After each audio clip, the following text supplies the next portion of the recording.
Welcome to Conservation Conversations. I'm Carrie Large, the Executive Director of the Friends of the Rosamond Gifford Zoo.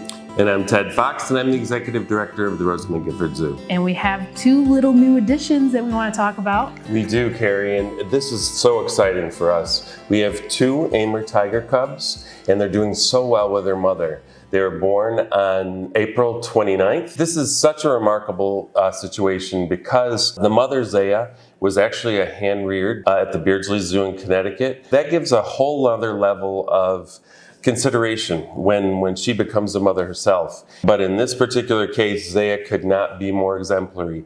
As you can see, they're very comfortable. They're gaining weight. We're just really, really happy to share this with the public. Why is it so important to have Amur tiger cubs? The Amur tiger population worldwide is very, very low, and it's declining. They are one of the most rare. They're considered critically endangered, and so every birth is so important, especially in the North American population.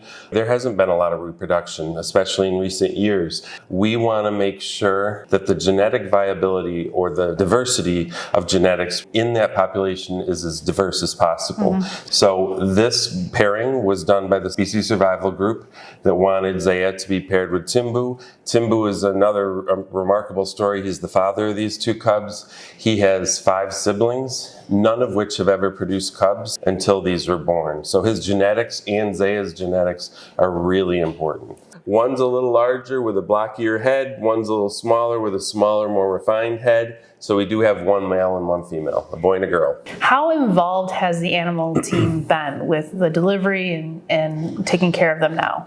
This is one of the most difficult things for the animal care staff. It was a pretty much hands-off except for watching the camera. She's a tiger. Although she really likes her caretakers, she's not a pet. You can't go in with her. You can't get her to do anything she doesn't want to do. The SSP that we coordinate with, every day we were talking to them leading up to this birth. But in this particular case, it's not like you can just go in and pick up the babies and check them and do the things.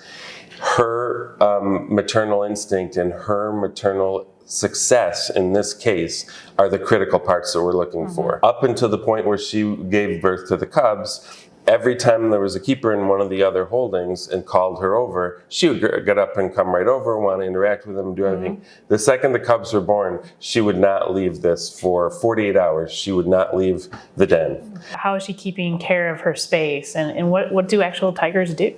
Just like domestic puppies and kittens, they clean the cubs pretty much constantly when they're awake. She's doing exactly what she needs to do, is just presenting her nipples so that they can eat whenever they want to. She's very defensive if anything's going on outside. She's very highly alert. We have had a chance to look at them a couple times, give them a good once over, and they're in perfect health. So I'm sure everyone's going to want to know, when are they going to actually be able to see the little fuzzy guys? Yes, because tigers, like so many of the other animals we care for, are susceptible to diseases and viruses, we need to have them vaccinated. They'll get their first set of vaccines, and then every 2 weeks they get 2 more sets, so 3 sets total. So it won't be until the end of August probably when they're completely vaccinated and we feel safe and comfortable that they can go out in the environment.